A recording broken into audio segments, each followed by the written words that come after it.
Mes achats donc, bah, forcément, hein, c'est arrivé. J'avais un moment pour lire dans la voiture. J'ai commencé un peu à lire. Fable tome 5. Euh,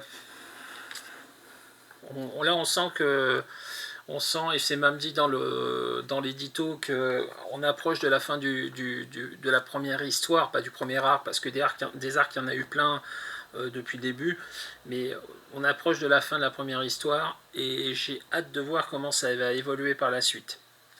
J'aime beaucoup les 2-3 premiers épisodes, qui sont des épisodes qui ont été décalés dans la publication.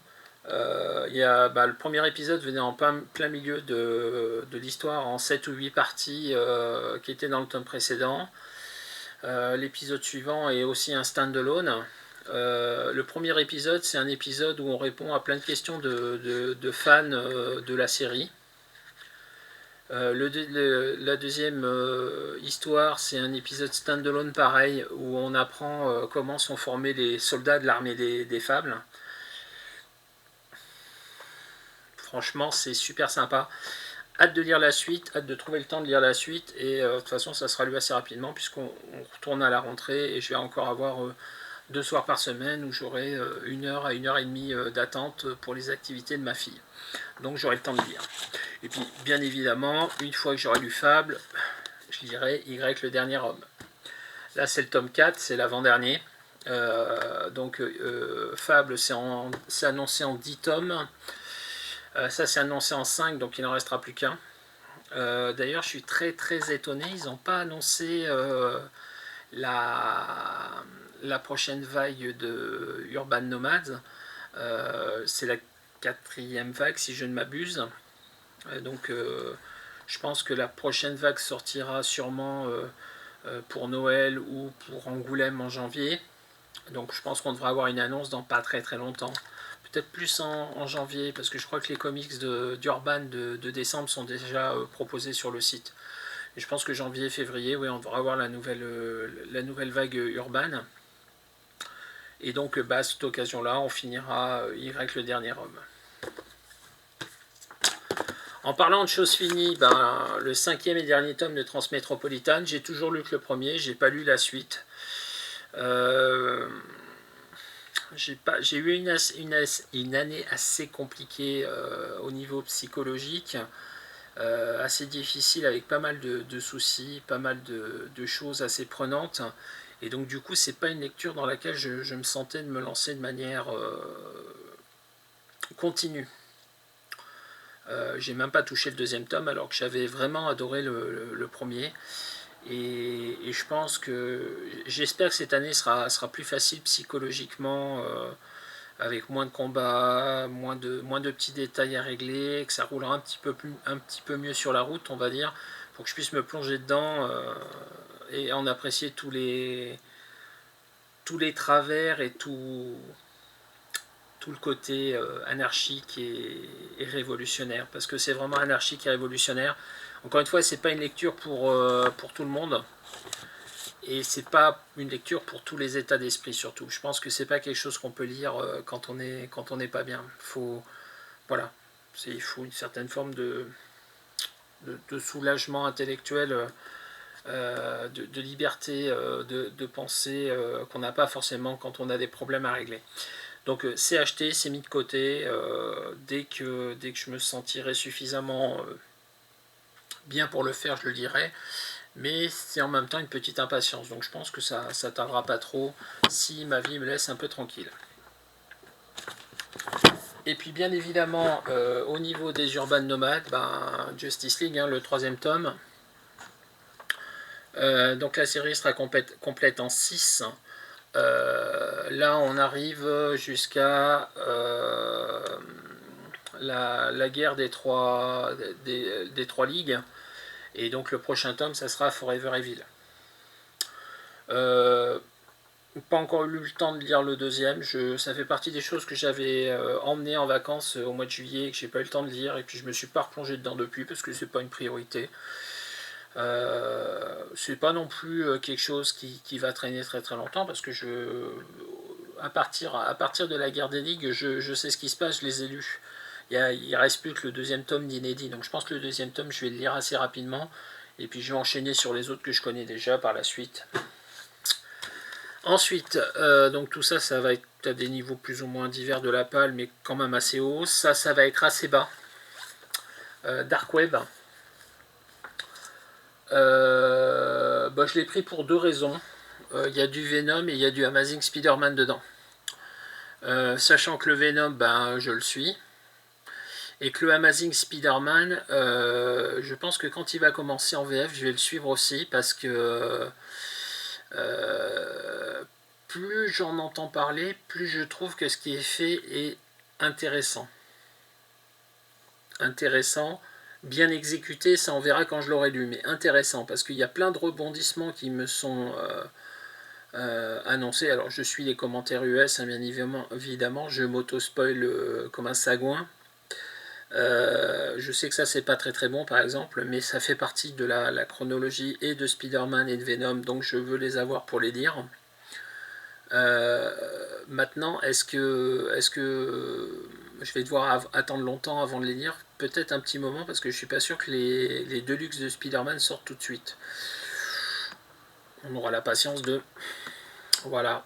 Donc ça va plutôt être tout en bas.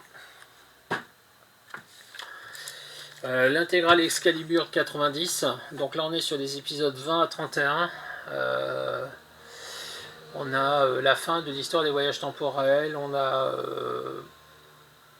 pas mal de choses qui ont l'air d'être assez intéressantes. Par contre, Davis ne fait pas tout au niveau du dessin. Il y a un peu de Rodlin, il y a du Chris Wozniak. On verra. J'ai pas lu l'intégrale précédente encore, je voulais la lire, j'avais commencé à la lire et puis je suis passé sur autre chose parce que j'avais d'autres priorités. C'est pas que ce que je lisais était mauvais, c'est que c'était pas prioritaire. On va voir. Planète Hulk et Namor. Alors les deux ont pas forcément une bonne presse. C'est pas des priorités, c'est des curiosités. Je sais que je vais être déçu, mais bon, c'est pas grave. Hein. Le deuxième tome de Daredevil, la nouvelle série, sachant que j'ai toujours pas le premier, j'ai raté le coche, donc mon libraire l'a recommandé, mais il n'était pas encore arrivé quand j'y suis passé. Donc on le lira quand on le lira. Je pense que quand le premier tome sera arrivé, ça sera assez rapide. Ça j'ai pris parce que ça fait partie de l'histoire des All New X-Men avec Bendis au scénario. Il y a quand même 8 épisodes et il y a 3 épisodes des Gardiens de la Galaxie avec. Donc on va voir ce que ça donne, mais ça va me permettre de boucher un gros trou dans l'histoire. Et à partir de là, on verra ce que ça donne, si je complète le run ou pas. Tout en haut, le troisième tome de Superman Chronicles, une fois que j'aurai lu les deux premiers. J'ai quand même assez hâte de le lire, parce que tous les commentaires qui en sont faits sont assez positifs. Après, le scénario n'est pas exceptionnel et les dessins sont pas mal. En gros, c'est le retour qu'il y a. J'ai très envie de les lire. J'ai très envie de me trouver le temps de les lire aussi, parce que c'est compliqué de trouver du temps quand on a deux adolescentes. Mais on va y arriver. Et enfin, le dernier achat du mois. On est au mois d'août, donc forcément il est sorti.